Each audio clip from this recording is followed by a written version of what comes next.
What a cool game. Wow. If the verdict's all you're here for, let me be quick. If tower defense and roguelikes are your thing, just buy the game, it's really good. In the next couple minutes I'll explain my reasoning. If you're new here, welcome. This is the show where I review my whole Steam library backlog one game at a time. This is game 23 out of 700 something, 9 Kings. As mentioned, it's a tower defense game with roguelite elements. You're a king and you're building out your empire on a 3x3 starting grid. As the game goes on, you get more space to build, up to a 5x5 grid, and each round you get to play cards until you have only 2 cards left. Then an enemy wave attacks you, and you repeat this until you either die or reach level 30.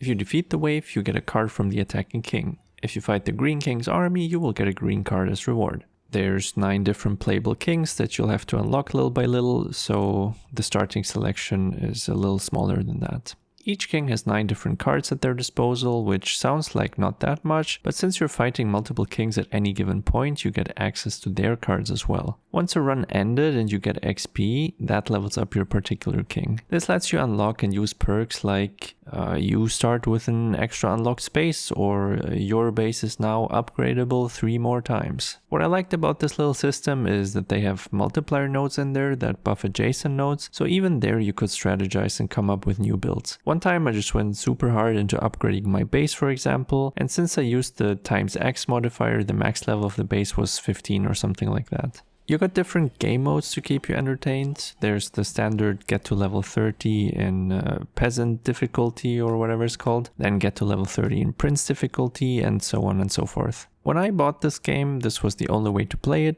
but now we also got the quest mode, which gives you a ton of specific scenarios, which were pretty fun. Not only that, some of them were also super challenging. I had to restart a couple scenarios like 20 times until I finally got them. This game was so cool, I kinda started achievement hunting a little bit. Also, since the runs themselves are pretty short, I would occasionally whip out my Steam Deck in the train and knock out a run on my way home.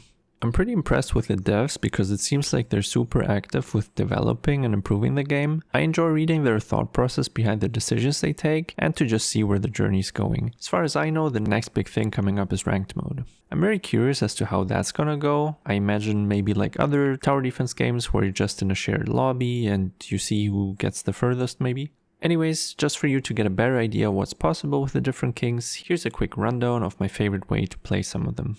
With the standard king of nothing, I like to get a farm in the middle, which duplicates an adjacent unit each round and then just build random stuff around that.